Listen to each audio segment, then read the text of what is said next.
Hello everyone, welcome to the channel. तो आज के इस वीडियो में हम डिस्कस करेंगे colour of the coordination complexes. देखिए, कोऑर्डिनेशन कॉम्प्लेक्सेस की एक इंपॉर्टेंट प्रॉपर्टीज में यह है कि they show wide range of colours. एक metal ion, transition metal ion, अलग अलग लिगेंड्स के साथ अलग अलग कलर शो करता है, अलग अलग ऑक्सीडेशन स्टेट्स में अलग अलग कलर शो करता है। एंड इन कलर्स को हम एक्सप्लेन कर सकते हैं on the basis of crystal field theory. So एक एग्जाम्पल से हम स्टार्ट करते हैं। Let's take an example of a D3 सिस्टम। वी हैव लर्न कि जो क्रिस्टल फील्ड में डी ऑर्बिटल्स हैं, जो डीजेनरेट डी ऑर्बिटल्स होते हैं, वो सुप्लिट होके दो सेट्स में बट जाते हैं। एक उसका सेट जो है T2G सेट है जो लोअर एनर्जी पे होता है, और एक EG सेट है जो हायर एनर्जी पे रहता है। एंड इनके बीच में जो सुप्लिट जो एनर्जी डिफरेंस है, जिसको हम डेल्टा से रिप्रेजेंट करते हैं, that is called as the crystal field splitting energy. तो D3 सिस्टम में अगर लेट्स सपोज हम इसको इस पे लाइट पास कराएंगे, हमने एक सोल्यूशन लिया है and we are passing light through it. तो जो इलेक्ट्रॉन्स, डी इलेक्ट्रॉन्स होते हैं, उनमें कैपेबिलिटी होती है, they can absorb the energy. जो इलेक्ट्रोमैग्नेटिक रेडिएशंस हैं वो एब्जॉर्ब कर सकते हैं। And after absorption what can happen, जो इलेक्ट्रॉन प्रेजेंट है in the lower energy level, lower energy orbitals, it can get excited to the higher energy orbitals. Okay, and this will happen अगर जो energy absorb करता है, which will be basically in the form of photons, कि जो electromagnetic radiations होंगी उनमें जो energy present है that is in the form of photons. अगर वो कॉरस्पॉन्ड करता है, that energy is equal to the crystal field splitting energy, तभी जाके ये इलेक्ट्रॉन एक्साइट होना है from the lower energy to higher energy level. अगर ये एनर्जी इससे कम होगी तो एक्साइटमेंट नहीं होगी। एंड बिकॉज इस केस में अगर आप देखें, transition is taking place from lower energy D orbitals to higher energy D orbitals, तो डी से डी तक ही इलेक्ट्रॉन एक्साइट कर जाता है। That is why this is called as D D transition. This is called as D D transition. और जो D D transition है, this is basically responsible for the colours that we see in the coordination complexes. अब जो हमने electromagnetic spectrum की बात की, we know that is basically consist of a wide range of radiation, जिसमें gamma rays हैं, ultraviolet rays, infrared rays, visible rays, radio active rays, sorry radio waves are there, microwaves are there. तो इनकी अलग अलग frequencies हैं, अलग अलग wavelengths हैं। So they all consist of the electromagnetic radiations. इसको हम रिप्रेजेंट करते हैं, जो हमने इमेज यहाँ पे लगाई है, this is called as electromagnetic spectrum. And जब कलर्स की बात होती है, बिकॉज जो विजिबल रेंज है इस स्पेक्ट्रम का, which range from 400 nanometers to 800 nanometers। तो जो विजिबल रेंज है, it consist of different radiations, अलग अलग उसकी उनकी भी अलग अलग वेवलेंथ्स हैं, वेव फ्रीक्वेंसीज हैं, but they are coloured in nature. वो अलग अलग फ्रीक्वेंसीज कलर्ड हैं, उनका अपना अपना कलर है, they correspond to certain colours. And because ये लाइट जो है, विजिबल लाइट हम इसलिए इसको कहते हैं बिकॉज जो लाइट हम देख पाते हैं अपने आसपास, यही लाइट है।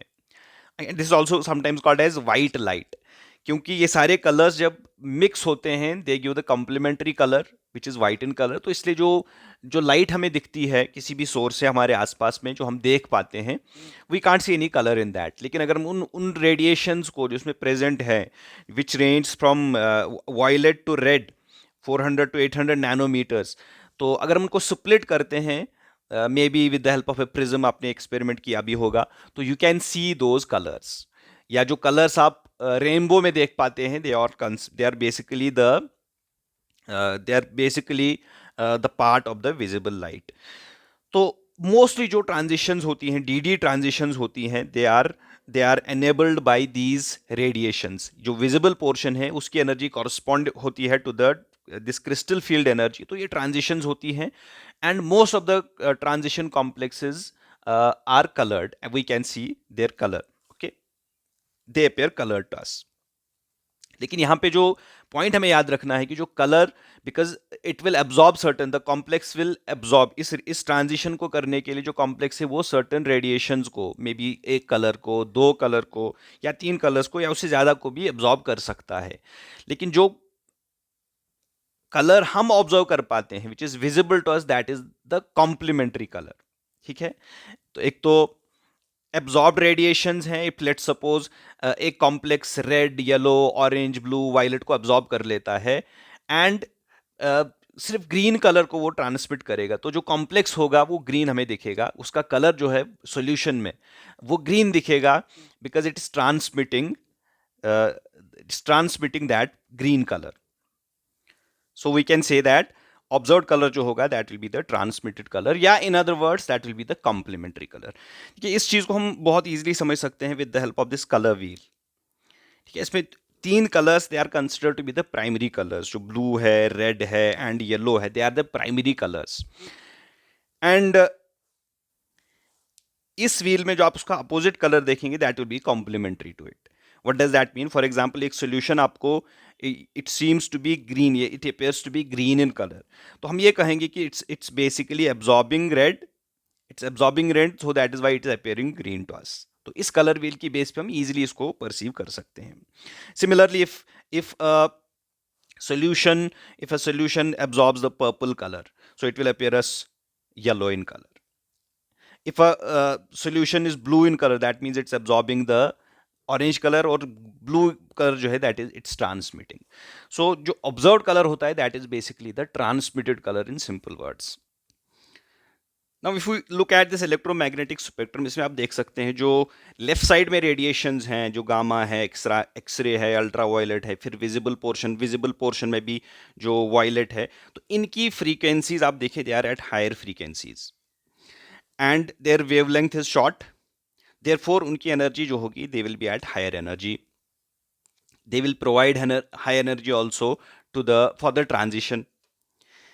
एंड अगर आप राइट साइड में देखें, which involves this yellow, red color, and then infrared, microwave radiation and radio waves, longer wavelength, therefore इनकी frequency कम है और energy भी therefore इनकी कम होगी। अब इस चीज का रिलेशन क्या है कलर के साथ में? यस, इस चीज का रिलेशन डेफिनेटली है। देखिए, एनर्जी गैप, अगर एनर्जी गैप ज्यादा है, अगर एनर्जी गैप डेल्टा ज्यादा है, that means the energy that will B absorbed in that case, वो हायर एनर्जी वाली रेडिएशंस एब्जॉर्ब होंगी एंड उसके कॉम्प्लीमेंट्री कलर्स जो होंगे वो हमें लोअर वेवलेंथ लॉन्गर वेवलेंथ वाले या लोअर फ्रीक्वेंसी वाली रेडिएशंस मिलेंगी। फॉर एग्जांपल, अगर एक कॉम्प्लेक्स का एनर्जी गैप डेल्टा उसका बहुत ज़्यादा है, तो that absorbs light in the this violet range. Okay, so that means उसका कॉम्प्लीमेंट्री कलर जो होगा that will be around somewhere around orange and red, तो उसका वही कलर हमें मिलेगा। एंड अगर एनर्जी गैप जो डी ऑर्बिटल्स की है, डेल्टा जो है दैट इज लेस, उस केस में हमें आपको लोअर एनर्जी चाहिए, तो वो लोअर एनर्जी रेडिएशंस को एब्जॉर्ब करेगा एंड जब लोअर एनर्जी रेडिएशंस को एब्जॉर्ब करेगा तो ट्रांसमिटेड रेडिएशंस जो होंगी वो हायर एनर्जी की रेडिएशंस होंगी। लेट्स सपोज अगर रेड एब्जॉर्ब हुआ है तो the colour will be around something purple, blue, violet, इसके अराउंड होगा। तो इससे हमें कलर का एक आइडिया भी मिलता है, द टाइप ऑफ कॉम्प्लेक्स इसका भी हमें आइडिया मिलता है। ना वी हैव लर्नड कि जो कॉम्प्लेक्सेस होते हैं they are of main two types, high spin, low spin complexes. So let's move to that first. ना first, if we have a low spin complex, तो लो स्पिन कॉम्प्लेक्स कब बनता है? जब हमारे पास स्ट्रॉन्ग फील्ड लिगेंड होता है। तो स्ट्रॉन्ग फील्ड लिगेंड बनाता है लो स्पिन कॉम्प्लेक्स, दैट मीन्स उसमें जो स्प्लिटिंग होगी, क्रिस्टल फील्ड स्प्लिटिंग होगी, that will be high. High crystal field splitting means the energy gap is more. जब एनर्जी गैप ज्यादा होगी it will absorb high frequency light. ठीक है, हाई फ्रीक्वेंसी लाइट क्यों? बिकॉज इसकी वेवलेंथ शॉर्ट होती है and the energy is more in that case. with the result what will happen, the transmitted जो लाइट होगी, ट्रांसमिटेड जो कलर्स होंगे, they will be of the longer wavelengths. That means a complex violet, indigo, blue के around जो कि high energy radiations हैं उसके around absorb करेगा energy and it will emit as the colour around something around red, orange, like that. And if we take the case of high spin complexes, so high spin complexes they are formed with the weak field ligands. तो weak field ligands में we know जो splitting होती है that is less, crystal field splitting is less, that means energy gap कम होती है and it will absorb at the low frequency light. जो low frequency light होगी, that will basically that which have the long wavelength. And long wavelength means कि उनकी जो energy होगी that will be low energy. Low energy होगी तो obviously it will transmit shorter wavelengths. तो that means यहाँ पे high spin complexes कि colors जो होंगे that will be around, it will absorb the colors which correspond to red, orange, around that, and colors जो हमें मिलेंगे blue, violet, इसके around हमें colors मिलेंगे. Now इस चीज को समझते हैं एक एग्जांपल से. Let's take the two complexes of iron. Iron के दो कॉम्प्लेक्सेस हमने लिए. यहाँ पे दो अलग अलग तरह के दोनों ऑक्टाहेड्रल कॉम्प्लेक्सेस हैं, लेकिन जो लिगेंड्स है दे आर डिफरेंट. पहले केस में साइनाइड हमारा लिगेंड होगा एंड सेकेंड केस में जो हमारा लिगेंड है that is water. Now we know that water जो है it's a weak field ligand, while when we talk about the cyanide it is a strong field ligand.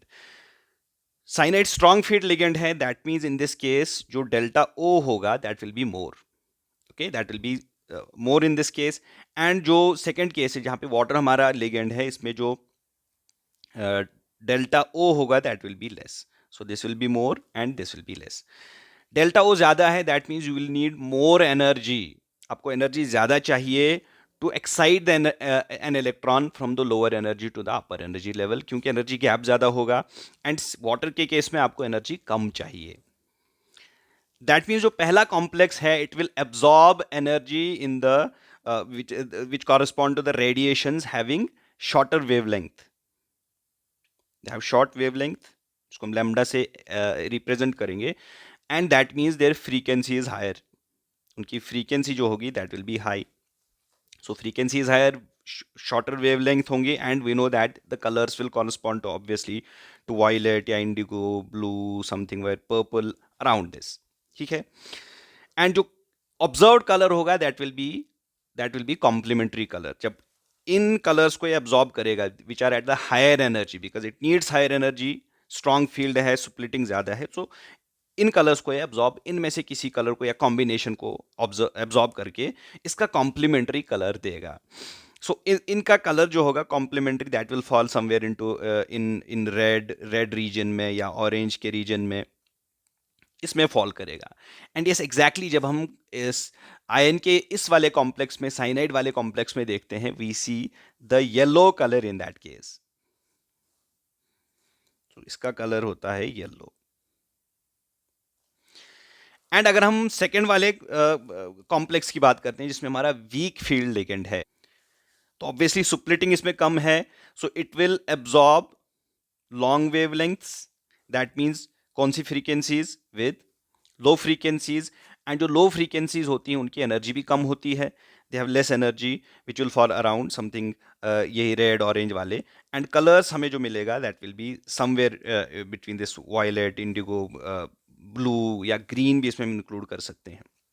तो इसके around हमारा colour मिलेगा इस वाले कॉम्प्लेक्स का. एंड यस इन रियलिटी जो कलर हमें मिलता है that is light blue green colour. Light blue green का कलर हमें मिलता है.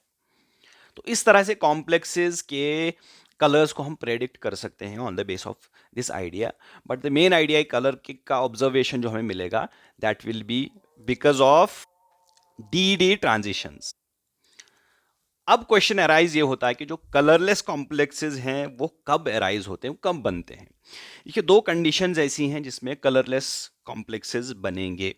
पहली कंडीशन ये होगी कि जो डी ऑर्बिटल्स होंगे वो या तो कंप्लीटली फिल्ड होंगे या कंप्लीटली, या हम कहेंगे एम्प्टी होंगे, एम्प्टी डी ऑर्बिटल्स होंगे. So we can have these two conditions. Means D orbitals में कोई भी इलेक्ट्रॉन नहीं है या डी ऑर्बिटल्स कंप्लीटली फिल्ड है, तो इस केस में कोई पॉसिबिलिटी नहीं है कि इलेक्ट्रॉन लोअर एनर्जी लेवल से हायर एनर्जी लेवल में जाए. So in this case the solution जो कॉम्प्लेक्स होगा that will appear colourless to us. Second condition जो होगी that will be energy absorbed in the non visible range. देखिए colour हमने कहा कब आएगा, जब विजिबल रेंज में एब्जॉर्प्शन होगी.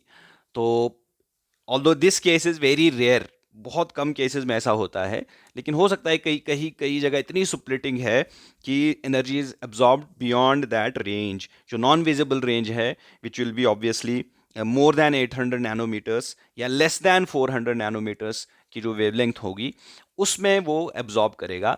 तो इस केस में हमें क्या मिलेगा, जो कलर कम्प्लेक्स होगा, colour that will B colourless in nature, उसमें कोई कलर भी हमें नहीं दिखेगा।